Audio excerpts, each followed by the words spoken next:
நான் தேசிய வகை கெடிஸ் தோட்ட தமிழ் பள்ளியில் 3ஆம் ஆண்டு பயில்கிறேன். இன்று நான் உங்களுக்கு ஒரு கதை கூற வந்துள்ளேன். என் கதையின் தலைப்பு என் அம்மா. என் வாழ்க்கையில் நான் தலைவணங்கும் மனிதர் என் அம்மா திருமதி லீலா. அம்மாவின் அன்பும் தியாகமும் அளவிட முடியாத ஒன்று. நான் சிறியவனாக இருந்த காலத்திலிருந்தே என் அம்மா எங்களுக்காக பல தியாகங்களை செய்துள்ளார். எங்கள் குடும்பம் மிகவும் செல்வந்தமானது அல்ல.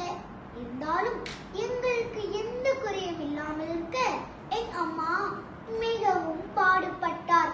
அதிகாலையில் எழுந்து வீட்டு பணிகளை செய்து பிறகு வேலைக்கும் செல்வார். எவ்வளவு சோர்வாக இருந்தாலும் வீட்டிற்கு வந்த பின் எங்களுடன் பேசி சிரித்து எங்களை கவனித்துக் கொள்வார். ஒரு நாள் என்னுடன் பயிலும் என் சக மாணவன் அவனுடைய பெற்றோர் புதிய மிதிவண்டியை பிறந்தநாள் பரிசாக கொடுத்ததாக என்னிடம் கூறினான். அதை கேட்டதும் என்னுள்ளும் ஓர் ஆசை பிறந்தது.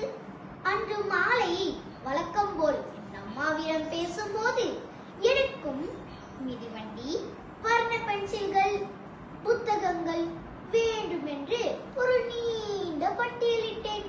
ஆனால் பள்ளியில் செல்லவிற்கும் சுற்றுலாவிற்கே நம்மால் பணம் செலுத்த முடியாதே, எனது எப்படி என்று முன்னோத்து கொண்டு அவ்விடத்தை விட்டு சென்றேன். எனது கவலை என் அம்மாவின் மனதை ஆழமாக தாக்கியது. மறுநாள் காலை என் அம்மா பள்ளி சுற்றுலா செல்ல எனக்கு தேவையான பணத்தை கொடுத்தார். நான் மகிழ்ச்சியாக பள்ளிக்கு சென்றேன். பிறகுதான் எனக்கு தெரிந்தது, அந்த பணத்தை கொடுக்க என் அம்மா தனக்கு பிடித்த வளையலை விற்றிருந்தார் என்று. அது அவருக்கு நினைவாக இருந்த ஒன்று. அதையும் கூட என் மகிழ்ச்சிக்காக அவர் தியாகம் செய்தார். அந்த நாளில் நான் உணர்ந்தேன், ஒரு அம்மாவின் அன்பு என்றால் அது தியாகம் நிறைந்தது என்று.